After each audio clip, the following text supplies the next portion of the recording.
Finally 28 दिसंबर की date हमें operation के लिए मिल चुकी थी और मेरे हस्बैंड जो हमेशा से बहुत सीरियस रहते थे अचानक से बहुत जॉली हो गए थे।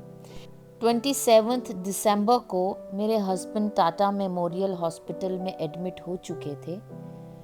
डॉक्टर ने उन्हें जीभ का कैंसर बताया था, टंग कैंसर। हमें एक्सप्लेन कर दिया था कि जीभ का कुछ हिस्सा उन्हें काटना पड़ेगा और ये भी बताया था कि शायद वो कभी बोल नहीं पाएंगे या फिर शायद उन्हें चीज़ों का स्वाद नहीं आएगा। ऐसी बहुत सारी चीज़ें थी जो हम भी सोच रहे थे और हम जिन चीज़ों से अनजान थे। मेरे हस्बैंड हॉस्पिटल में आने वाले टिफ़िन को भी ऐसे खोलकर देखकर चख रहे थे जैसे फिर कभी उन्हें स्वाद नहीं आने वाला। देखिए दाल में उंगली डुबोकर कैसे चख रहे हैं। खाने के बहुत शौकीन हैं मेरे हस्बैंड, इनफैक्ट थे कह लो।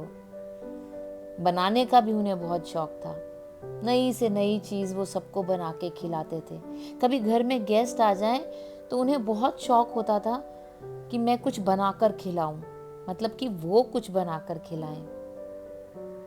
खाना बनाने का, खाना खिलाने का, खाना बनाना सीखने का, इन सब का उन्हें बहुत शौक है। हॉस्पिटल का खाना उन्हें अपने लिए तो क्या हमारे लिए भी अच्छा नहीं लग रहा था। सारे टिफिन चेक कर लिए थे उन्होंने। देखा आपकी वीडियो बना दी मैं। मिष्ठान भी है। ओए होए, खाऊंगा। सूप पीऊं? ओके। मिक्स करके खाओगे? ठीक। दाल है येलो मूंगी धुली और एक है लगता है मसूर की है वो। लेकिन आपने इतना हिसाब क्यों लगाना है किस चीज में क्या है? नॉलेज तो भूल नहीं जाऊंगा ना। अच्छा। हॉस्पिटल में एडमिशन से 1 घंटा पहले ही मैंने अपने रिलेटिव्स और अपने फ्रेंड्स को एक मैसेज लिखकर डिटेल में भेज दिया था और उसके बाद मेरी बेटी ने और मैंने अपना फ़ोन स्विच ऑफ कर लिया था। दरअसल मेरा हमेशा से मानना है कि आपके घर का कोई या फिर कोई बहुत ही करीबी अगर हॉस्पिटल में एडमिट हो तो आधे से ज़्यादा वक्त रिश्तेदारों के सवालों के जवाब देने में ही बीत जाता है। लेकिन इस वक्त मैं और मेरी बेटी हम दोनों अपना पूरा ध्यान इन पर देना चाहते थे। इन्हें हमारे सपोर्ट की ज़रूरत थी, हमारे साथ की ज़रूरत थी। हम खुद डरे हुए थे तो ये भी न जाने कितने डरे हुए होंगे।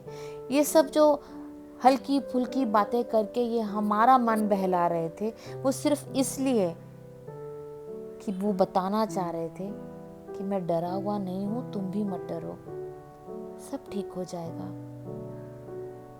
लेकिन अंदर से हम तीनों डरे हुए थे। डरे हुए ज़रूर थे लेकिन हम तीनों एक दूसरे को हौसला दे रहे थे।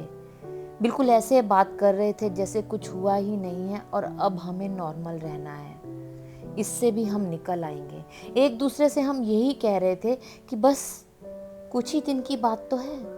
मेरे हस्बैंड इतनी बातें कर रहे थे कि जितनी बातें उन्होंने शादी के पिछले 28 साल में भी कभी नहीं की थी।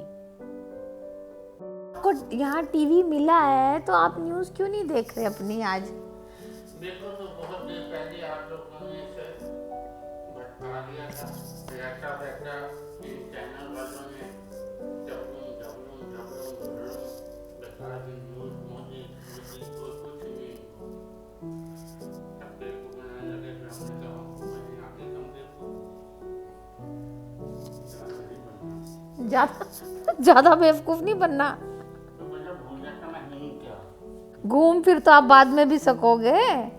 आपको ऐसा लग रहा है कि मैं घूम फिर नहीं सकूंगा, मेरे को कुर्सी पे बांध देंगे। हाँ। डॉक्टर्स ने हमें ये एक्सप्लेन कर दिया था कि जीभ का काफ़ी हिस्सा काटना पड़ेगा, गर्दन के भी कुछ हिस्से निकालने पड़ेंगे और ऑपरेशन थिएटर में ही पता चलेगा कि ये अंदर कितना फैला हुआ है।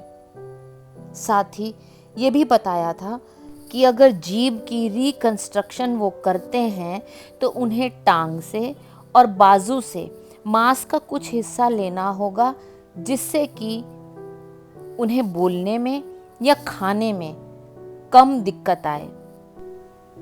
ऑपरेशन में 5 से 7 घंटे लगने वाले हैं, ऐसा डॉक्टर ने हमें बताया था। एक ही रात पहले की ये वीडियो है।